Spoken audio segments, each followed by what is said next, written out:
Welcome to the NBA Coast to Coast podcast brought to you by thelines.com. Coming to you from the West Coast, Josh Lander, joined by my guy, Nate Weitzer on the East Coast. Do make sure you're liked and subscribed to that page. We are going to be coming at you guys all season long during these weekdays, bringing you these game lines. Also have our fan favorite player prop video as well. That'll be bringing you 4 or 5. We'll see how many player props we feel like picking, at least 4, even in these 2-game matchups for you. Also want you to head to thelines.com. That's where all of our great written content and the like is coming at you guys all fall along into the winter of this regular season as well. Also have our great odds finder tool on there. That's where you can go ahead and shop all the lines to the best of your ability using that to find on those U.S. sports books. Also works very well for those player props. Nate and I definitely use that as we are choosing our player props each and every weekday.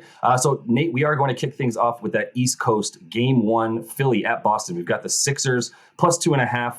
They are plus 114 on the money line, and the total in this game sits at 216. So I know you and I have a sort of strict no bet on the totals for a little bit into the season because things can be pretty wonky at the top of it. So where do you start with this game for value?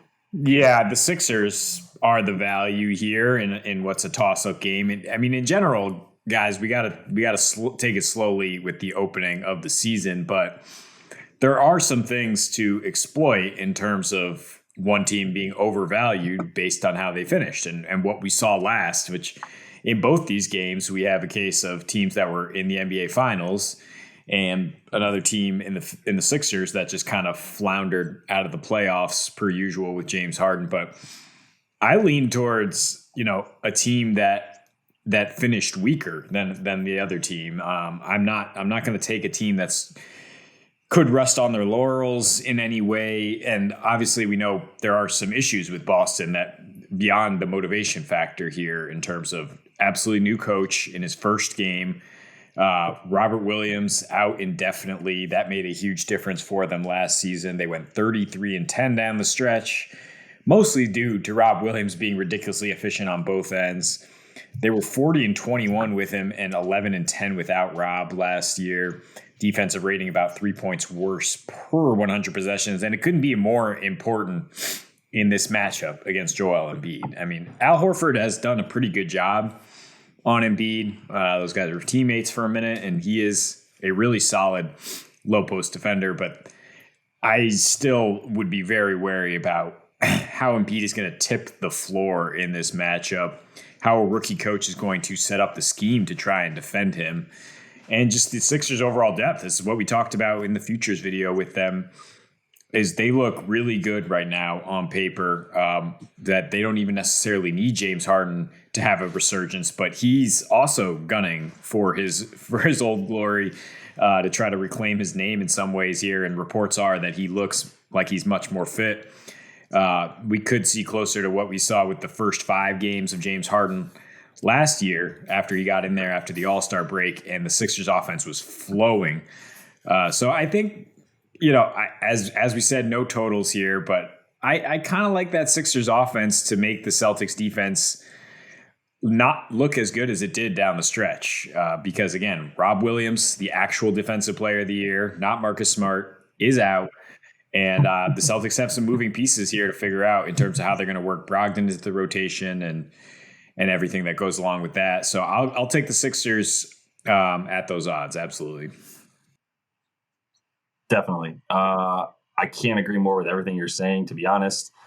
Thank you for throwing in the bit about Robert Williams III actually being the defensive player of the year to kick things off and just, get over that Boston bias. You obviously are pretty objective here. So well done. I will say you spent a lot of time talking about how good the 76ers are. And I think that is really what I care about more than anything. I think game theory for this really, we're talking about somewhat of a hangover. It happens in every sport, right? When you lose the championship, the next year often it can be tough. We see more in the NFL than anything, but in the NBA, I think it's prevalent as well. They will really wish that they were celebrating a ring ceremony tonight, and they'll be watching the Dubs do that right after their game ends. So I think that's a bit of a letdown as well. everything else that goes into, the Udoka not coaching thing. Sure, it's not exactly like it happened yesterday, but it did happen with a month left before the regular season starts, and that changes a lot, right? It changes a lot of things that I'm sure how that locker room looks. I love the obviously addition of Malcolm Brogdon. I do think that figuring out how to get him involved in this in here is going to be key.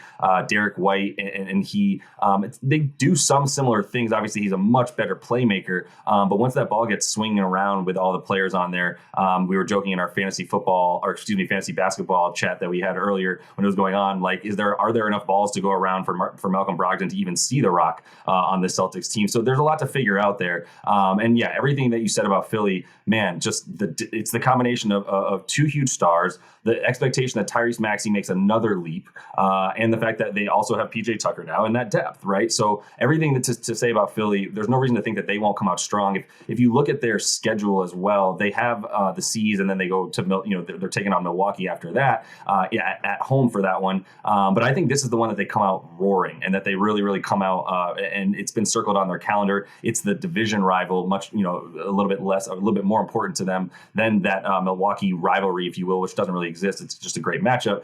So I think they're going to bring it for this Boston matchup. I think the things to look at too are going to be the performance of guys like James Harden. I think there's something to be said for his ability to show that he's going to be getting assists in this game. We'll see how they come out. I just think it's a big statement game for them, and the results are going to be, Philly being able to at least cover 2.5. I think I like them on the money line in this one, and for Embiid and Harden to really come out and make a statement about what they're expected to do this season. You mentioned PJ Tucker, and I just looked up real quick. Tatum's career against the physical power forward, 16 points per game, 37, 22, 74 splits.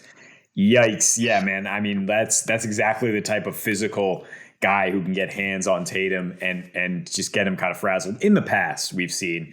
And then he starts putting his hands up at the officials every single time down, and then there's no Udoka there to get him calmed down and back on track. And as high as they are on Joe Mazzulla, I think it's going to take some time for the Celtics to adjust to him. Look, the Celtics, they thrived off points off turnovers last year. Philly, 5th fewest turnovers per game. Philly, a parade to the free throw line. And while the Celtics didn't foul many teams, they gave up 28 free throw attempts per game against these Sixers. The season split was kind of weird. First you had this 88-87 slop fest, which makes me lean towards under, if anything, when you look at these teams. And then the last meeting was right after the Sixers got Harden, and then they just kind of coasted into the All-Star break on cruise control and lost by about 50. But the other two games, one without Rob Williams, where Embiid went for 41, 10, and 5, were your standard, high-intensity Eastern Conference contenders. And the Sixers brought it on the road consistently last year after struggling away from home for a while. I think they're going to be very focused. Embiid leading the way. You talk about the money line. I would take that. I would take probably an adjusted spread that has the Sixers favored if that gets you close to plus 180. And then there's the FanDuel player performance doubles that we always like to talk about. Embiid double-double is plus 190 in the win. It's minus 250 in not the win. So, what are we talking about here? We're talking about almost a guarantee. We're basically talking about the money line in a different variety here, especially if the Celtics, continue to throw up misses at the rate that they did last year and in this matchup. So, yeah. And I think to your points, like slop fest is what we expect here. And if that's the case, then you really got to like a team who has Joel Embiid and PJ Tucker on it, before you start liking a team who, look, they've got some hustlers, they've got some grinders. And I think to your point, the thing that really hits home is Tatum being locked up, getting frustrated by a guy like PJ Tucker. Yes, PJ Tucker is a good defender, very smart defender, much more than he is athletic defender, but that's what he relies on, is just as much the mental game of breaking down his opponent, getting them pissed off that he's grabbing them, and doing little things like that, throughout the game. So yeah, when it comes down to a slop fest, or at least something that's going to take a little bit more mental fortitude, I think, like I said, you like that plays right into what the Sixers are ready to do this season, which is play some bad boy ball and then just have some hoopers, on the wings, like they will have all over the place, including that addition of De'Anthony Melton that a lot of us really, really like. So yeah, there's plenty of ways to bet this around Embiid dominating a Robert Williams list team, as well as, the likelihood that Philly's able to covering it. I do like the opportunity for an adjusted spread there at like +3, like you said, gets you close to double your money there at plus 200 or so. So. And that is all the time we have for today. Nate, make sure to like and subscribe to that page. We are coming back to you guys all season long as we kick things here off for this 22-23 NBA season. So until we see you next, happy betting.